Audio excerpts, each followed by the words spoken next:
Hello and welcome to Inside Edition to discuss national, regional and international issues in depth. Today, all governments around the world are implementing various strategies and measures to combat the impact and spread of COVID-19, which continues to affect global economy, social life, human lives and rights.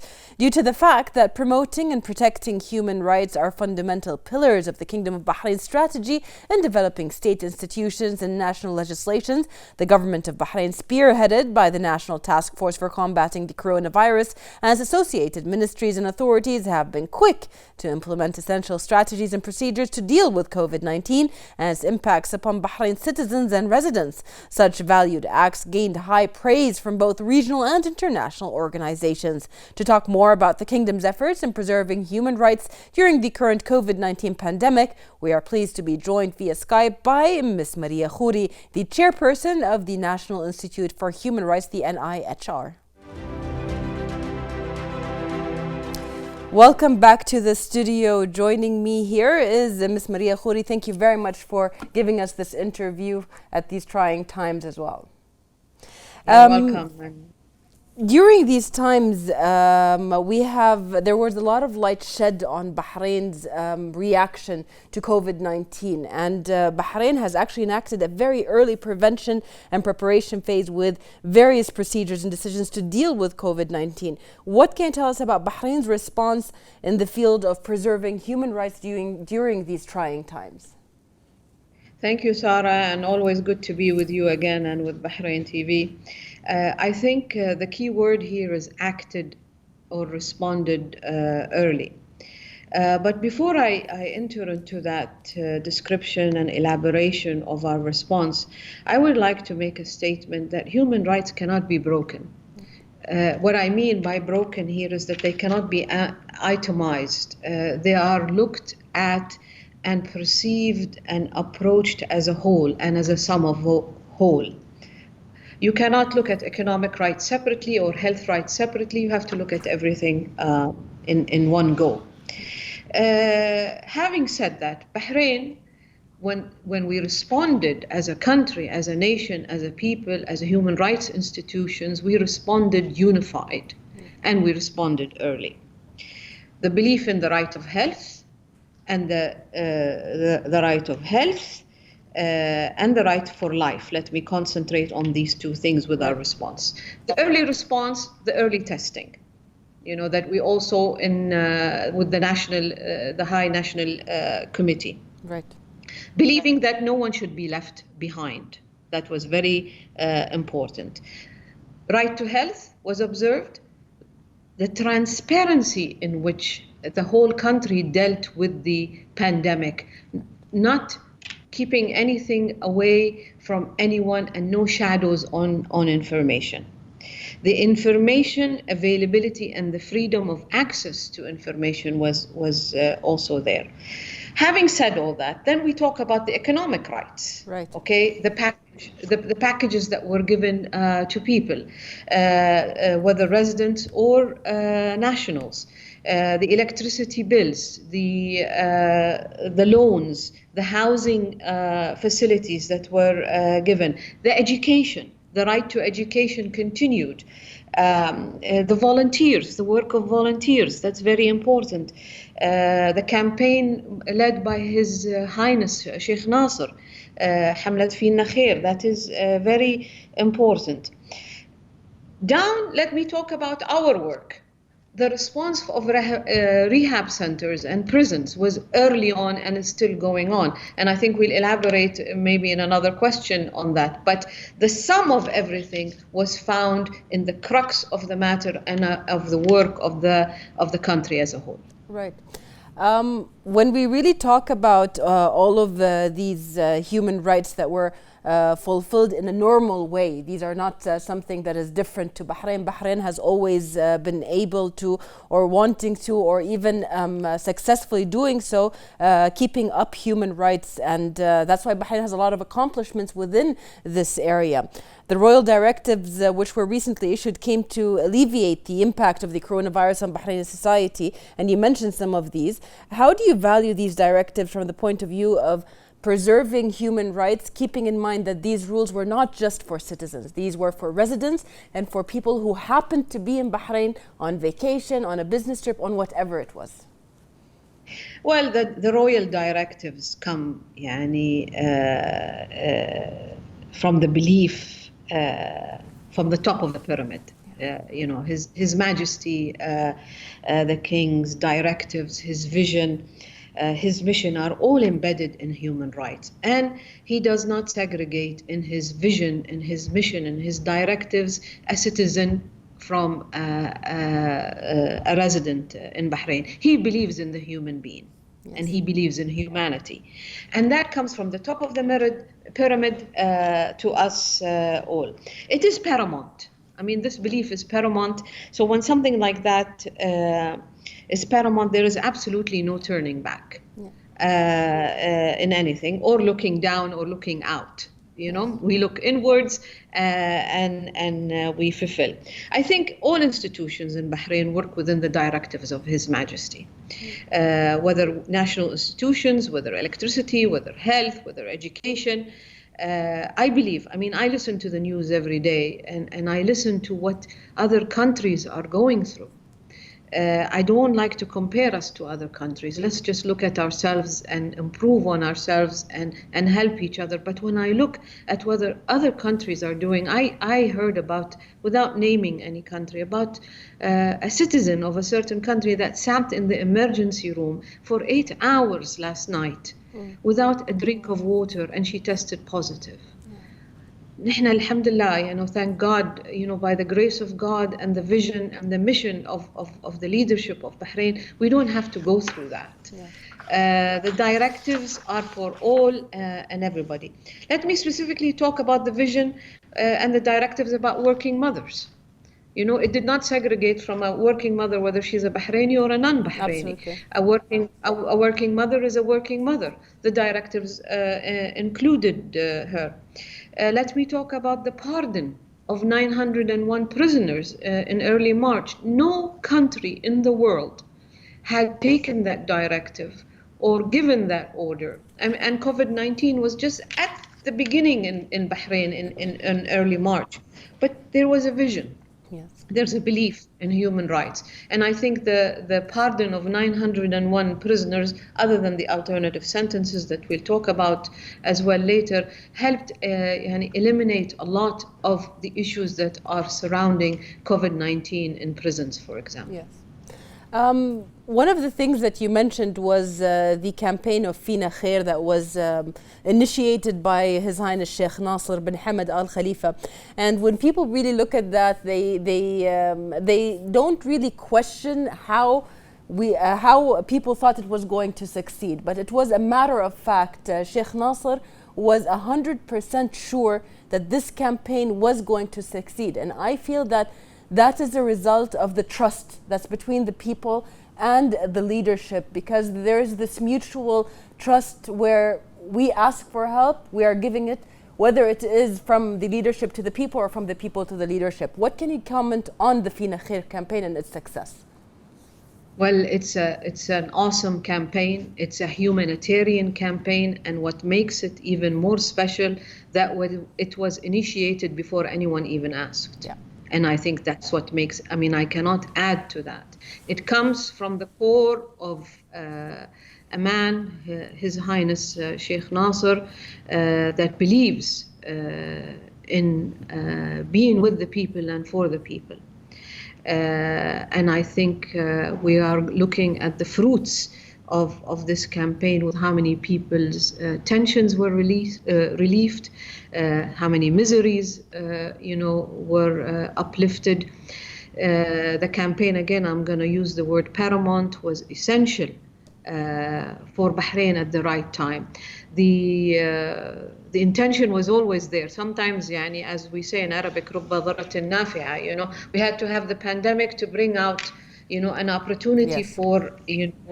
For Hamlet, Fina Khair, but it's there. But the right time and the right tool for it to come out was what was at this time. Absolutely. And I hope that we continue to see khair and the benefit for this country and its people and its residents. Inshallah, for the love of Bahrain. Last year, His Majesty King Hamad bin Isa Al Khalifa directed the government to reinforce its capabilities for the effective application of the provisions of the Penal Code on alternative sentencing. What is alternative sentencing, just to give the viewers an idea, and what can you tell us about how important the advantages, especially these advantages were, especially during the current health circumstances? I love alternative sentences. It is at the core of human rights when it comes to prisons and prison work and within the whole justice system. Yes. Okay, it's a win-win situation for all. You asked me to talk about what is alternative sentences. Alternative sentences is when someone is convicted of a crime. And at the time, it comes in two folds. At the time of conviction or of the sentence, the judge may sentence him to community service and alternative sentences. Or, if that didn't happen, if someone is already in prison and has met certain criteria and conditions, one of them, and I'm not going to talk about all of them, one of them is that he spent half the time or he served 50% of the time, that he might be eligible for an alternative sentence. That means that he may participate in community service and work within the community in lieu of spending time in prison. Now, what are the benefits of all this? Now, the benefits are, other than them being quantitative, today, as we speak, the last statistics that I have, and to be specific, is 2,699 people have benefited from this win-win law. And there are royal directives, ongoing royal directives to expand this and to increase the capacity. So when we have almost 2,699, let's talk 2,700 now that have benefited from that. What is the benefit of that? One, the benefit inward to the family and to the community itself. When the community or the family has the breadwinner or the mother or the son or the brother within their home going to do community service and come back home, what does that do? Sense of accomplishment. Sense of accomplishment, sense of unity, sense of gathering and solidarity. Yes. And then let's talk about the economic benefit. The economic benefit to the places of rehab as well, because it decreases the crowds in prisons as well. And let's face it, places of prison are crowded. Yes. So when you relieve 1,700 within 6 months or 9 months, and you release them into the public service and into the community service, there's an economic benefit there. And let's talk about the health benefits these days. With COVID-19, there's a big release and relief from these places on this. Let's talk about the benefit that it has on the whole community. It helps us as community members to accept people that have served a sentence as givers into the community as well, and it aids in the process of reformation. Yes. That is very important. It's a critical and very important law. We are one of the few Arab countries that have implemented this law. And I always use this word recently, let us all speak one common language.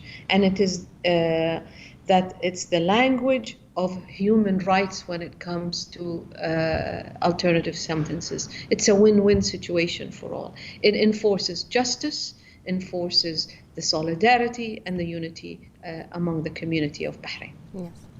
Well, very recently we had a guest on Inside Edition, the head of the UNIDO in Bahrain.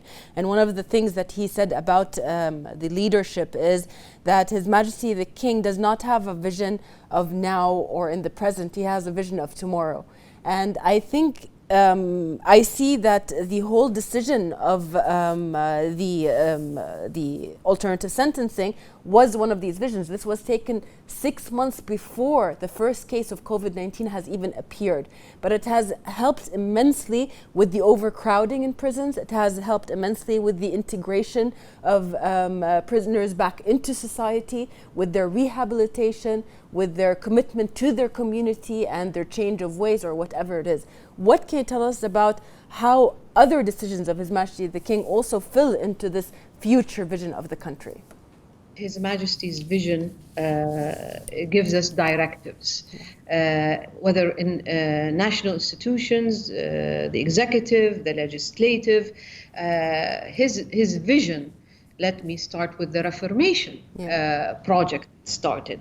I mean, this is a vision into the future that is an ongoing vision that is implemented daily.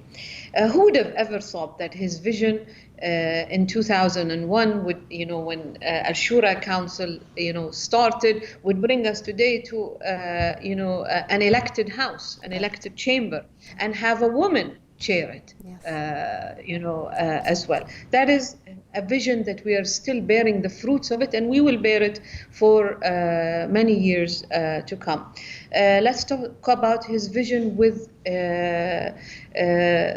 humanitarian brotherhood.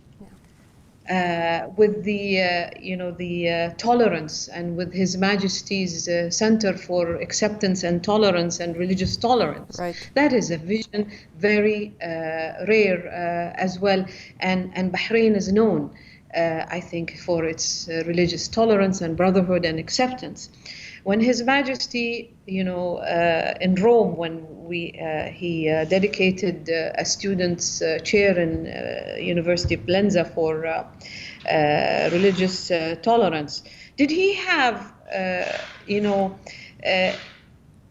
was he aware that there's going to be COVID-19? No, he wasn't. But look what happened last month.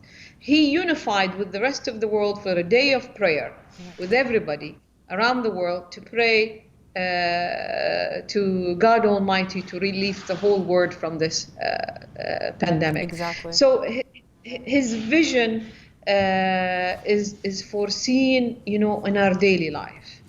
Yes. And we take our strength after, the grace of God and God's Almighty from His Majesty's vision to go on and serve others. Absolutely.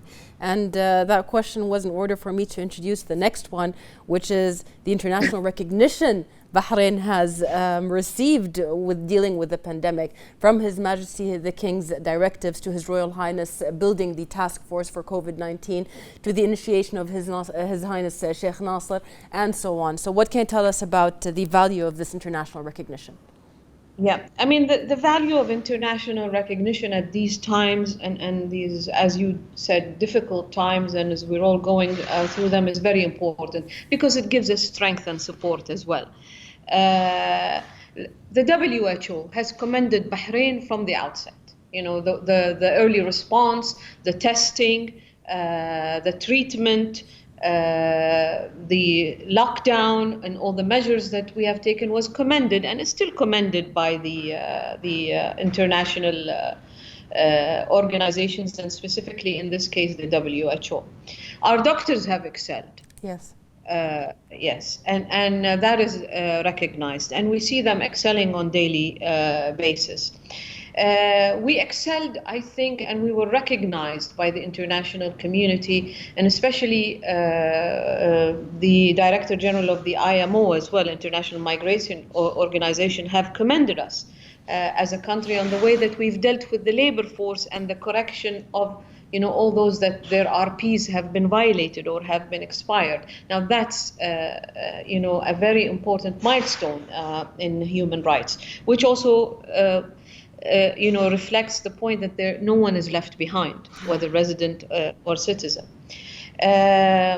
Let me talk about His Royal Highness Prince Khalifa's directives to I think, the first or the second Wednesday of every November to be the day of the, doctor. Yes. The Doctor's Day. And I think that was also commended by international organizations.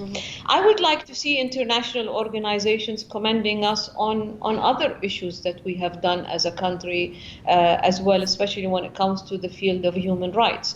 I would like them to come and put the microscope on us on that as well, and see the positive points that we have done and expand on that. Yes. Absolutely. I mean, this situation might be a dire one with the pandemic, but I think it is, as you said, the Arabic phrase, it is an opportunity for people to actually see and have the spotlight on Bahrain in these circumstances. You mentioned a lot of the developments that Bahrain has done in the pandemic, and from between them is also the fact that doctors with engineers have developed ventilator systems in order to fill the gap. We also, so either the engineers, the doctors, nurses came out of retirement, and new fresh graduates came out of retirement to volunteer their services as well. And that's how Bahrain came together. Technology is the key word here. Modern means of social media facilitate direct communication with target audience, especially during current health circumstances. How does the National Institute for Human Rights make use of that in order to maintain and provide the best services? We've always put our bet on technology. I've been in the institution for 7 years. Boy, that's a long time, huh? Oh. And we've seen not long enough. And we've seen a lot of technological advances. Let's talk about within, يعني على الأقل. We've automated our complaint system since 2016, and I'll talk about that in a bit. I've said we've always put on our bet on using technology without losing the human touch and the human interaction at all. Let's talk about what we have done technologically to ease during these critical times. No one should come into the institution if they can't. They can submit their complaints electronically via email. We have a hotline, and I'd like to advertise it, 8000-1144. And they can submit the complaint via phone, and we deal with it later. By email, which is a known email as well. By the apps that are available on both Android and Apple. Having said that, this is how to deal with our customer base. But let's talk about another customer base, which is in raising awareness and promoting human rights. Yeah. We have not stopped our training sessions. Right now, we have a trainee from the University of Sharjah, a Bahraini who studies there, that needs to complete her training or internship, and we're doing it using, technological, advances and devices. We have not let the pandemic stop us. Yes. Let me this way in a very cheerful, funny way. If we can order foods online, we can order human rights online as well. So and we are expanding that with the dealing with all our stakeholders as well. One, we are going to start monitoring trials. Using the technological, advances. We're going to start training with the Public Prosecutor's Office and with the National, Security Agency. So we have not stopped. It's not new, but we are, let me say, being creative about our uses for human rights without losing the human necessity with technology. Yes. And that was necessary in order to give people a sense of safety and ability to refer to an institution in case they are in need of that. Now, let me, if I may comment, sorry, Sarah, that you will see us in the next few weeks announcing roundtables addressing current issues that have to do with the pandemic, whether it concerns the labor force market, or it concerns those that are in isolation or in quarantine as well. Right. And this is maybe a very, critical point for me to mention, that we have used technology to complete our, visits to places where we suspect that there is any violation of human rights. And we have completed visits to HID, isolation center, to Sitra, isolation and quarantine centers. And we're going to start next month, hopefully, having virtual visits as well, to places of detention, to make sure that things are in order. Yes. So it's safe to say out of sight, but still on your mind, all of the people that need their help. Yes. Always. Well, the Bahrain's different ministries, different entities, all have done their part in raising awareness when it came to COVID-19. Speaking for who I can speak for, our ministry, the Ministry of Information, has produced thousands of material when it comes to preventative measures in different languages, using our own staff, where we had about 7 or 8 different languages talking about the preventative measures. Our shows such as Inside Edition, where we've hosted Dr. Jamila Salman, we've hosted different people that talked about the statistics and the current issues. The program of Aware Society, Mujtama Wa'i in Arabic, which on a daily basis talks about these issues. The Ministry of Health has also provided press conferences to keep people up to date with the latest measures, with the latest rules and everything. And the National Institute for Human Rights is not exempted. As you guys as well have also made several efforts to spread knowledge among citizens and residents regarding the coronavirus pandemic. What can you tell us about these efforts and their importance?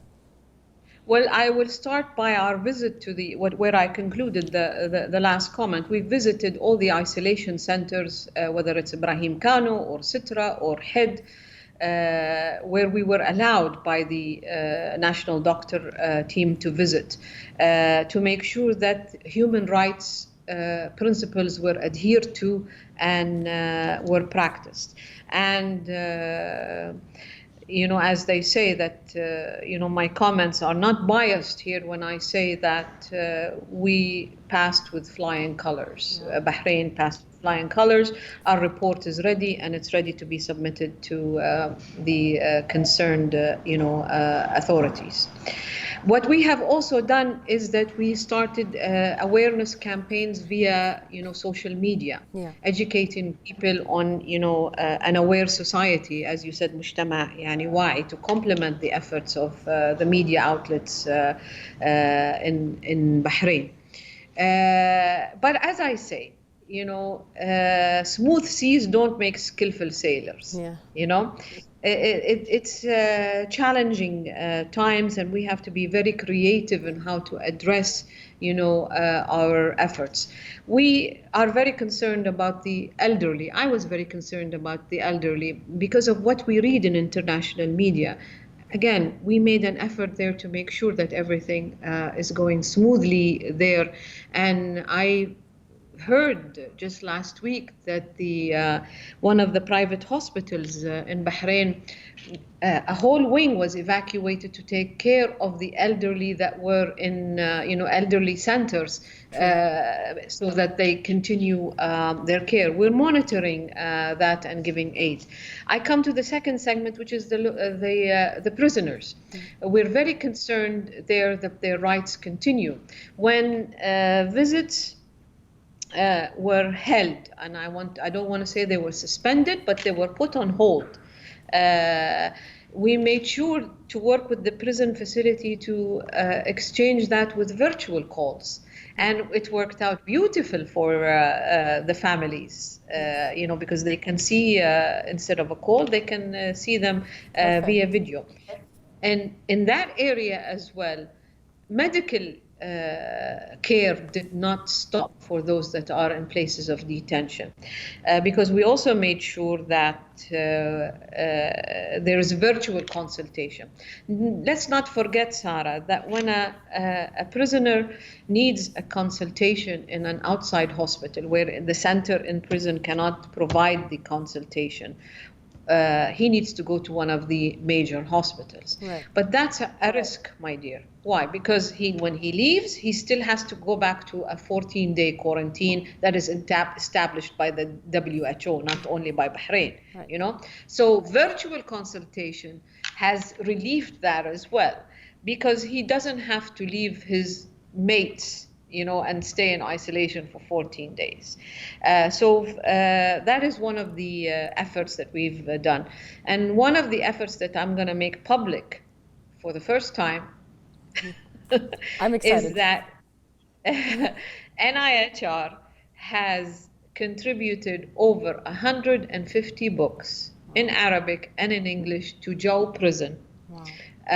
To establish a library for the prisoners, because, you know, during not only I mean, as I said, it's an opportunity, we grabbed it. Yes, you know, that's amazing. So yeah, and so the books, as we are recording right now, are being put in a box and going to be sent to Joe Prison shortly this morning. So our efforts are continuing.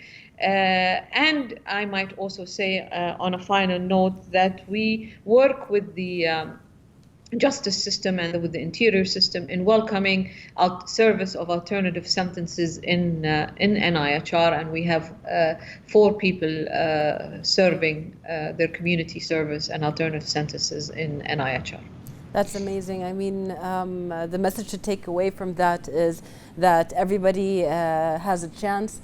Also that the small things really make a really big difference. So congratulations on those initiatives. Thank you. From the point of view, I mean, we've talked about the positive aspects that we were able to confirm within this pandemic time, the positive aspects when it comes to human rights and so on. But the picture isn't very rosy all over the world. So from your point of view, what are the challenges facing national human rights institutions across the world in dealing with precautionary measures applied by different countries to prevent the spread of the coronavirus?